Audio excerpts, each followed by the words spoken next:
I think that we can start. Thanks for all for coming. This is the second appointment of the events organized by the Vote for Europe 2019 program.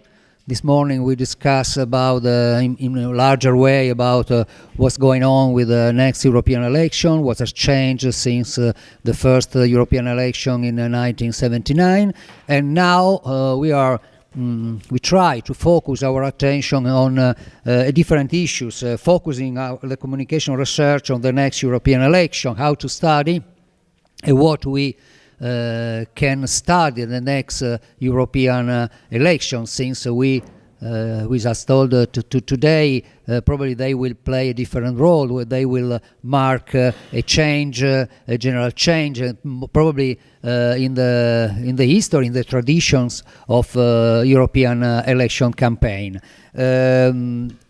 The idea is to organize an international workshop, very informal discussions. So please, if you want to come here, the idea is probably this table is too formal. The idea is a round table discussion, very informal, really very free.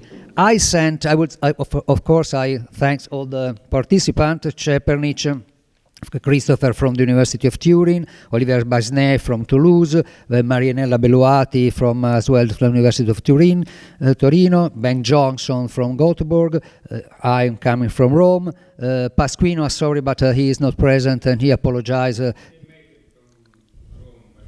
Okay, Kevin from University of Dublin, Stepinska from University of Poznan. I sent you a list of questions a few days ago that I hope you received, and I like your opinion, also your suggestions about these topics, the aspect on the how to study, what we have to focus our attention on the upcoming European election. I would suggest to do some very fast round table speakers, just 2-3 minutes each, and answer to all the questions once another. If you agree, because I think this is the best way to carry on the discussion.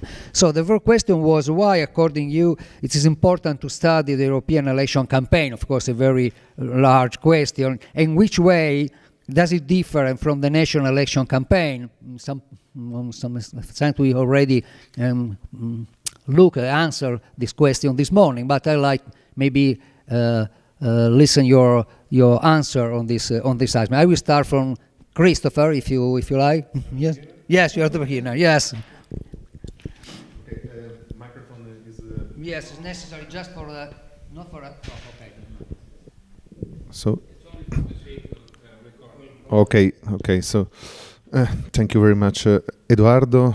Thank you very much to everyone. So, briefly, for your first question, why is it important to study this campaign? Obviously, was told today in the morning that this is a very important election. So our attention on this election is important because it's not a common election for our societies, for Europe, for our idea of a nation and country. So I think that is not the main reason why to study this election is not a scientific one, I'm afraid, but they are important for everyone. I would like to focus just 2 points in my mind. I think that they are important how to study this election, starting by our experience of my research group in Torino. I think we have 2 points on focus on. The first one is the communication of political actor strategies. Obviously, it's a very large issue with kind of strategy, but I think that it's very important now when we talk about methodology and when we talk about how to do it, is to connect different strategies, digital ones, mediatic one, on territory, rallies, the function of rallies in strategies of communication. So this is one point, to focus on the strategies of political actors, both, in my opinion, leaders and political parties. Also, if the political parties are in crisis and they are maybe for someone less important in the general strategy of communication. And the second point I want now to underline is the attention to the macro frames of the next election campaign. We talked about emotion. Paolo Mancini did it in his speech just a few minutes ago. I think that it's very important now because social media maybe is one of the next point, Edoardo, no? But social media put the point in the center. So the emotionalization of communication is linked with the central role that social media have in this peculiar campaign. So electoral macro frames, which are working in the electoral scenarios today. I think it's important, and I think we can start from this.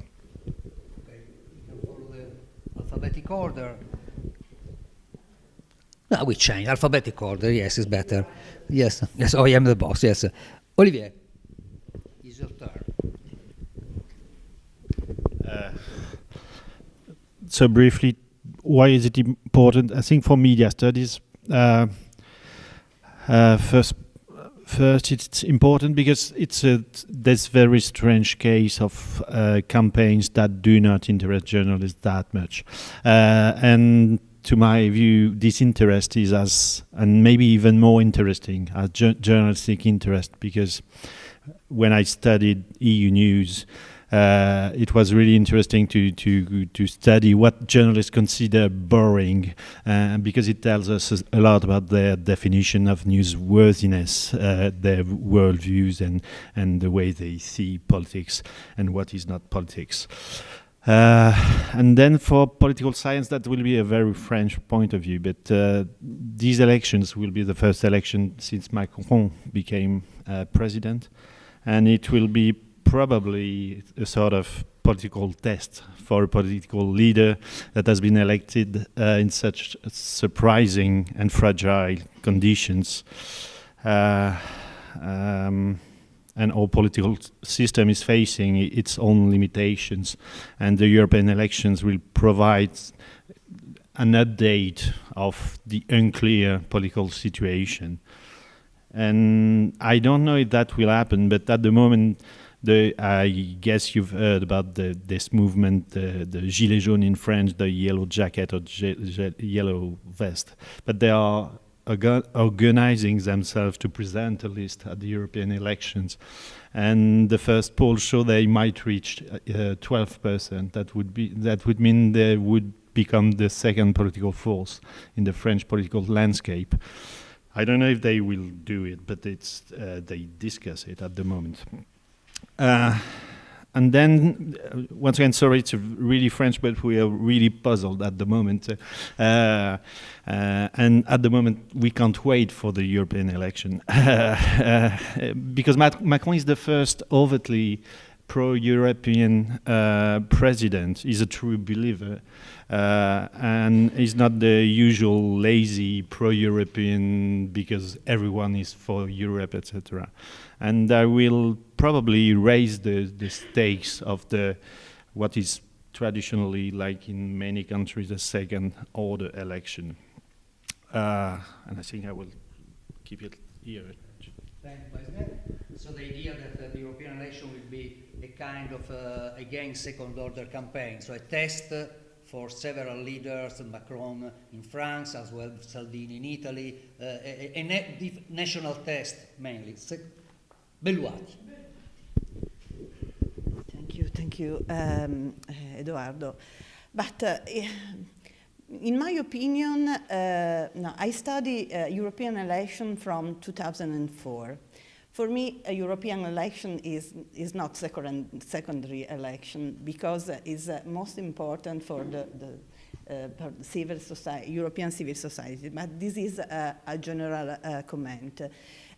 From 2004, every European election was a different election. In 2004 was the election after the approval of Lisbon Treaty. It's a very turning point in the European stories. In 2009, European election was important because was the election in the crisis, during the crisis, and another time it was important. In 2014 was election because the Euroscepticism is growing. Is grown and was important. You remember the claim of campaign. This time is different in 2014 and was important against the turnout, against the increase of Euroscepticism. Now. Another time is important to study European election because the collapse of European Union is a probability, no? And from my point of view, is the main point that pushed to study European election is the reinforce of narrative anti-Europeanist. Because for the first time, the anti-Europe party could be converted in a narrative platform. No? It is a risk. And the second reason, more positive, is this crisis will oblige Europe to change the pace. Because, in my opinion, European institutions undervalue the risk. And the presentation of this morning showed that is not well clear to the European institution the risk of this moment. And from my point of view, this is the main reason to study again European election. So, Bengt. Okay. I'm sorry. Surprising. Okay. As a researcher, I think that another test of doing comparative research, but I also think that this European election will, as many have said, that going from maybe a low-key campaign to a high-key campaign or high-key research election. And I think we will see some sort of test now of this kind of pro-Europe liberal paradigm versus a more anti-establishment naturalist paradigm, which will be quite exciting and also important. From a Swedish perspective, maybe that will be actually an election for the national parliament as well, because we still don't have a government. We had the election in September, and we still haven't figured out how to actually get a government in Sweden. And some believe that there will be a new election together with the European Parliament election in May. We'll see. Okay, thanks. Bengt. Kevin. You skipped yourself. That's cheating. I suppose in terms of familiar territory, in terms of what I said this morning, I think these are going to be hugely important elections. The world of Trump, the world of Brexit, it's the post-crisis period, challenges in Germany, challenges in Italy, challenges in France. We've seen the situation in Hungary. So I think that the context answers the question. In terms of the sort of the political advertising aspect of why we should be studying them, I think we need to recognise as well that the situation, the landscape is radically different for political parties since from 2014. The advent of social media and online into that political advertising space in a way that wasn't before, and it certainly wasn't as evident in 2014 as it will be in 2019. And that throws up all sorts of issues, because traditionally what we've done in terms of academic research is we've looked at the advertising outputs of political parties and candidates. Now we've all these other actors who will be active in terms of producing content, and it's not as clear-cut. There's also the whole change in regulation, because we were dealing with a very stable regulatory regime, different national rules. But in terms of, it was very clear what the rules of the game were in terms of the election period, when you couldn't advertise, when you could, what you couldn't, on what stations and so forth. And now it's almost like the Wild West. So we need to, I'm not sure what the answer to that is. I took part in a symposium organised by the Prime Minister's office in Dublin last Thursday, where they're looking at how they regulate online political advertising. And I know these are discussions that are taking place in Washington and Brussels and elsewhere. There were speakers from Facebook and Google there last Thursday, and they were talking about some of the rules and how they're self-regulatory rules that they're putting in place ahead of the European Parliament elections in order to try and govern the advertising online. So I think that's something that really needs a bit of thought, because it's not comparing even this election in that communication space to the last election or even ones before. I think that the rules of the game are very different, and how that's captured, and there's a lot of there might be thoughts in the room on that, but how that's captured in a research sense, I think, is worthy of consideration, because that's what's going to be, to answer your question, why should we be studying it in 2019? Actually, there's going to be something that's going to be radically different from what we've seen before. And do you think that we are ready to study this new? I don't know, and I mean, like who's producing this content, and how are you sourcing it? Because it's on the web, it's not on TV stations, it's not on radio. So but it does need to come on, it needs to come into the code book in some shape or form. And I'm not sure I have the ready answer to that, but I know it's an issue. Okay. Stepinska, it's up to you. It's time to hear your voice. Okay, thank you very much. Thank you very much for inviting me. So I will represent probably more like a Central and Eastern European voice here. So if I would like to answer to the question why it's important to study the European election campaign, is the fact that although indeed in many studies, according to many scholars, the election itself is maybe a secondary order, but the campaign, usually it's not. And in many countries, including Poland, we observed that the campaign before the European parliamentary elections is treated more like a rehearsal before the national parliamentary elections. So it's more like a period of testing some ideas, some concepts, also some criticism towards domestic issues, but also towards the European issues. And in 2019, we'll have exactly the similar case that first in May, we are going to have this European parliamentary elections, but in September or October, there will be national parliamentary elections. So whatever happened in May will definitely have the effect on the national elections, and it happened before. So every time when we study the European elections, we've got the sense that it's of course the important knowledge about what's going on in Europe, in European Union, and in attitudes of Polish both citizens and politicians towards the EU. But on the other hand, we treat it as a forum, let's say, like opportunity to get some extra knowledge about what's going on in the domestic politics, because this overlap is very seemingful. I would say you can really see that, and I would say that this time that would be even much more visible than previously. Okay. So it's clear that the European election will be a political laboratory, but so it's important to see to this kind of this election in order to understand what is going to happen, to have a particular point of view of not only on the election but on the European politics.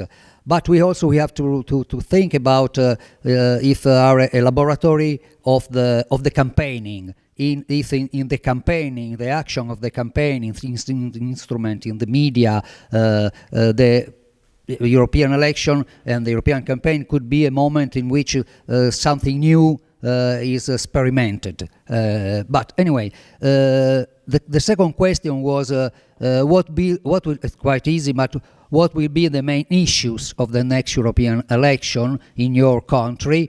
We know that the main issues are immigration, economics, Europe in favor or against, the crisis, populism. Maybe since we come from different nation, it could be a good idea to have an idea of what do you think will be the main issues in the different nations as well. Chris.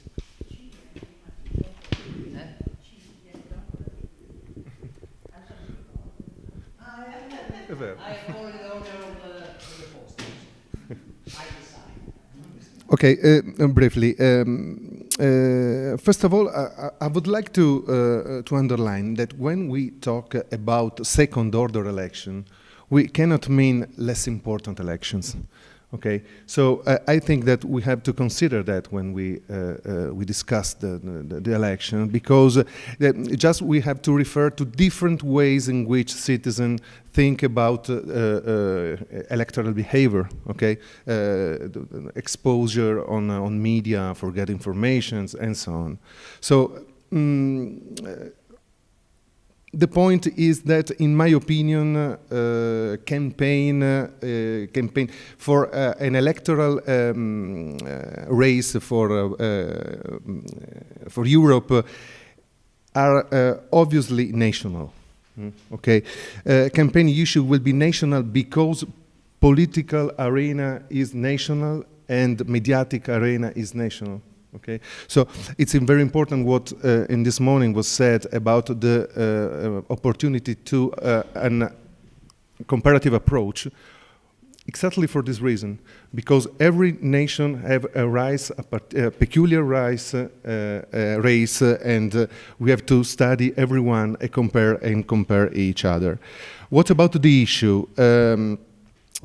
For example, for Italy, maybe we can discuss it with other colleagues, but I think that the main issue of the next campaign in Italy will be, first of all, immigration, economy, employment, development policies. These are I mean, polls today talk about this issue in the Italian arena. So it's nothing new. It's nothing new. The last general election show us exactly the same scenario. So another re-edition of the last election, I think.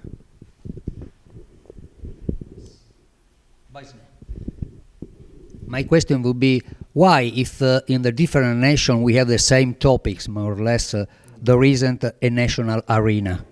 There isn't so a supranational arena, in Europe arena. This is quite curious. My point is that if you have a political arena, national political arena, you can't have an election Yes, but the issues are more or less the same: the crisis, the migrations, the populism. So, if in all the national you have the same question, the same issues, maybe we should also think that an European campaign, an European arena is going on. But okay, it's just a.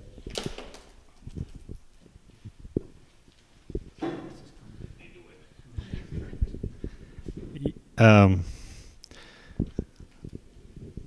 your last point, I think definitely studying political campaigns should not start with the campaign, because the migrants crisis has been going on for the last 3 years, and it took a lot of space in news media. It was really it's really sad to say that, but really graphic it was good television stories too, and that was one of the very few EU policies that could make it on TV, that, as sad as it is. But so obviously it will play a role in the next election. What will be the main issues in France? Well, really, I don't know, because at the moment, I don't know which parties will actually present a list. And not to mention that I have no idea of who will be the candidates, but probably it will be a very stretched and polarized campaign, because on the left, the most probable scenario is that we will have from 5 to 6 parties, different parties competing on the left, yes, from the extreme left to the left, and they will probably raise the issues of the economy, the budget rules, like in Italy.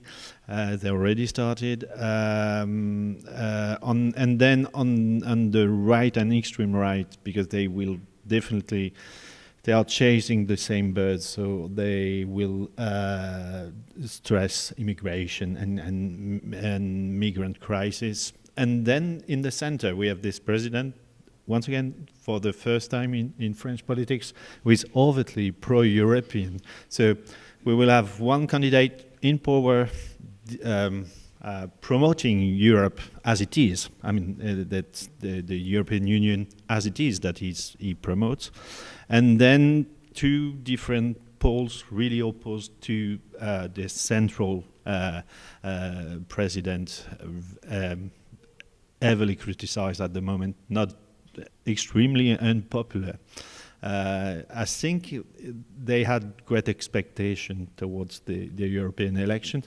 They started the campaign really early with they launched a march for Europe.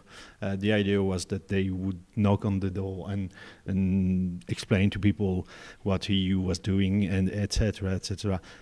It ended in complete disinterest from the media and from citizens. So it was sort of a failure, and now we are in this phase where the government and the president are heavily criticized. And since they will represent the pro-European take, I'm not sure European Union, European project would be really popular in the next forthcoming campaign, because even traditionally pro-European parties will have to position themselves against the president and his political party.